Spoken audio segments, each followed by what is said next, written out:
আলু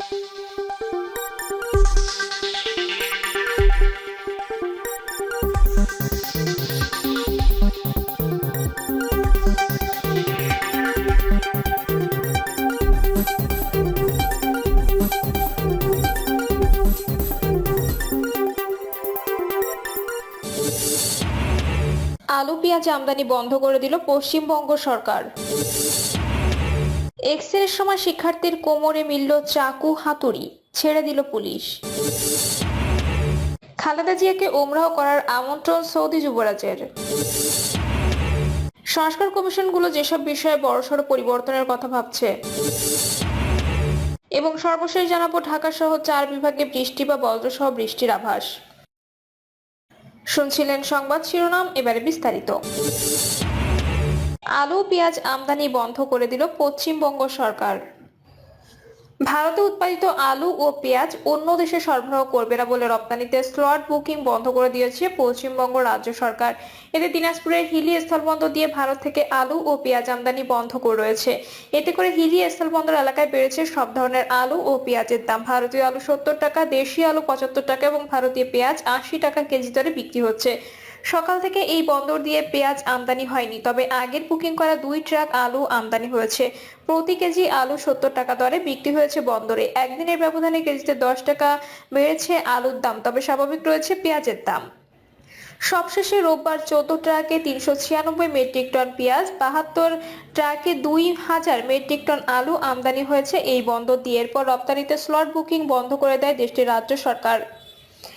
নাম প্রকাশ অনিচ্ছুক ভারতের একজন রপ্তানিকারক বলেন, রাজ্যের বিভিন্ন এলাকায় হঠাৎ করে পেঁয়াজ ও আলুর দাম বেড়ে যাওয়ার কারণে রাজ্য সরকার এমন সিদ্ধান্ত নিয়েছে। তবে আমরা বৈঠক করব সরকারের প্রতিনিধির সঙ্গে, যাতে অন্য রাজ্য থেকে হলেও বাংলাদেশে আলু ও পেঁয়াজ রপ্তানি করতে পারি।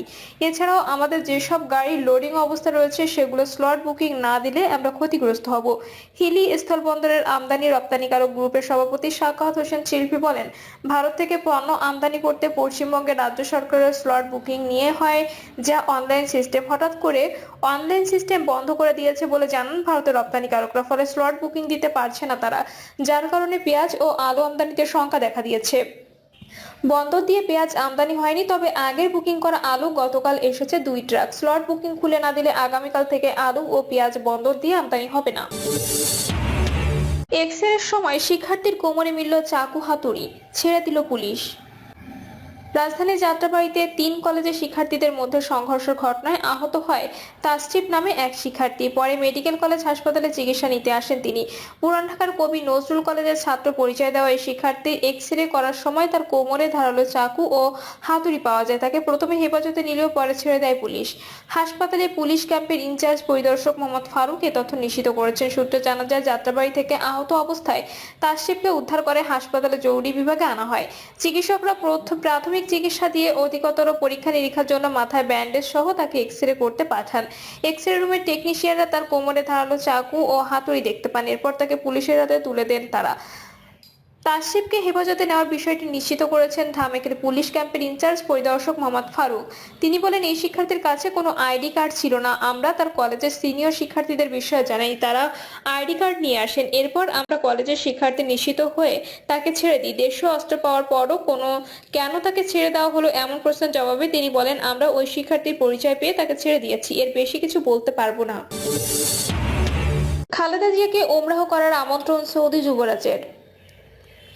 বিএনপি চেয়ারপারসন খালেদা জিয়াকে উমরাহ করার জন্য আমন্ত্রণ জানিয়েছেন সৌদি সরকার। রাতে গুলশানে খালেদা জিয়ার বাসভবনে তার সঙ্গে সাক্ষাৎ করেন বাংলাদেশে নিযুক্ত সৌদি আরবের রাষ্ট্রদূত ঈসা ইউসুফ ঈসা আল দুহাইলান। সাক্ষাৎ শেষে বিএনপির স্থায়ী কমিটির সদস্য ডক্টর এ.জে.এম জাহিদ এ কথা বলেন। তিনি বলেন, ম্যাডাম খালেদা জিয়া বিদেশে চিকিৎসা করতে যাওয়ার পথে কিংবা আসার পথে সৌদিতে উমরাহ করে আসছে। আমন্ত্রণ জানিয়েছেন দেশটির প্রিন্স মোহাম্মদ বিন সালমান। তিনি আরো বলেন, সৌদি রাষ্ট্রদূত ম্যাডামের শারীরিক অবস্থার খোঁজ খবর নিয়েছেন। তিনি সৌদি বাদশার পক্ষ থেকে ম্যাডামকে সালাম জানিয়েছেন। ম্যাডাম তার মাধ্যমে সৌদি বাদশাকে সালাম জানিয়েছেন। সংস্কার কমিশনগুলো যেসব বিষয়ে বড়সড় পরিবর্তনের কথা ভাবছে। সংবিধান, নির্বাচন ব্যবস্থা, জনপ্রশাসন ও পুলিশ সংস্কারের বড় ধরনের পরিবর্তন আনতে কাজ শুরু করেছে বাংলাদেশ অন্তর্বর্তী সরকারের অধীনে গঠিত বেশ কয়েকটি সংস্কার কমিশন। বর্তমানে সবচেয়ে বেশি গুরুত্ব পাচ্ছে সংবিধান ও নির্বাচনী সংস্কার। সংবিধান সংস্কার কমিশন পঞ্চদশ সংশোধনী বাতিল, আনুপাতিক ভোটিং, দ্বিকক্ষ বিশিষ্ট সংসদ চালু, প্রধানমন্ত্রীর ক্ষমতা কমানো সহ বেশ কিছু প্রস্তাবনা দিয়েছে। নির্বাচন কমিশন স্থানীয় নির্বাচনে দলীয় প্রতীক বাদ দেওয়া, প্রবাসীদের ভোট দেওয়া বিধান চালু, ইভিএম বাতিল এবং নির্বাচন কমিশনার নিয়োগ আইনের পরিবর্তন প্রস্তাব করেছে।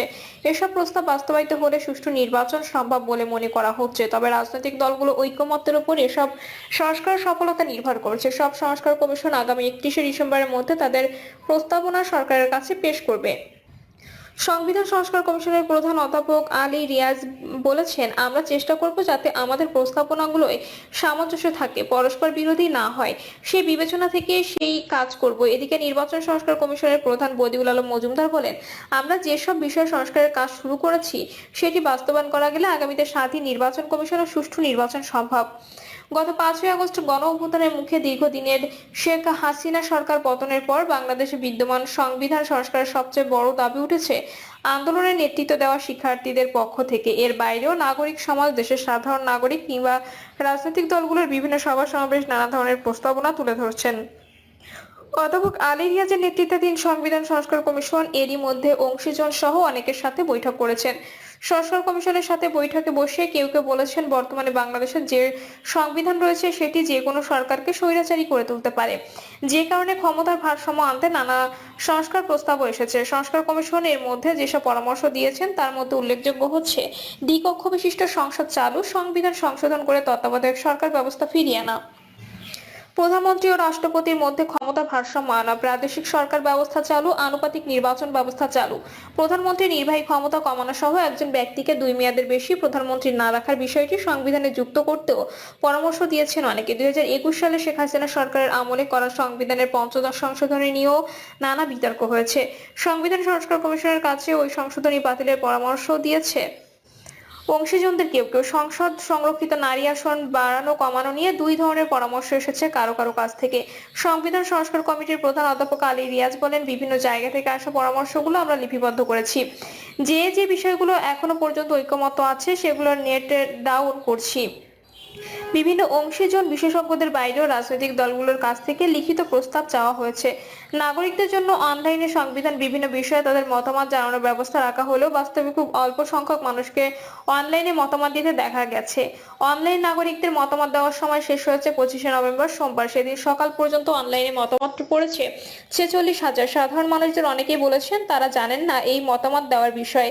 এদিকে গণ অভ্যুত্থান পরবর্তী বাংলাদেশ বর্তমান সংসদ কার্যকর নেই, যে কারণে সংবিধান সংস্কারের প্রস্তাবগুলো কিভাবে অনুমোদন করা যায় সেটি নিয়েও নানা মতামত আসছে। সেক্ষেত্রে কারো কারো পরামর্শ গণপরিষদ গঠন করে সংবিধানে অনুমোদন করা, আবার অনেকে বলছেন সংস্কার প্রস্তাবগুলো চূড়ান্ত করে পরবর্তী নির্বাচিত সরকারের কাছে দিলে তারা তা সংসদে তা অনুমোদন করবে। অন্যতম প্রধান রাজনৈতিক দল বিএনপি সংসদের বাইরে সংবিধান পরিবর্তনের বিরুদ্ধে। একই ধরনের মতামত এসেছে জামাত ইসলামীর পক্ষ থেকেও।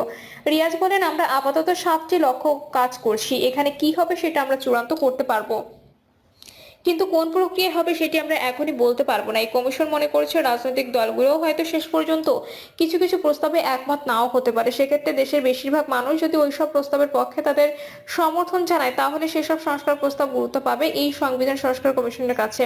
2008 সালের ডিসেম্বরে সেনা সমর্থিত তত্ত্বাবধায়ক সরকারের অধীনে অনুষ্ঠিত নির্বাচনের মাধ্যমে আওয়ামী লীগ সরকার ক্ষমতায় আসে। এরপর তাদের অধীনে অনুষ্ঠিত হওয়া 3টি জাতীয় নির্বাচন ও বেশিরভাগ স্থানীয় সরকার নির্বাচনে ছিল বিতর্কিত প্রশ্নবিদ্ধ। ফলে দেশে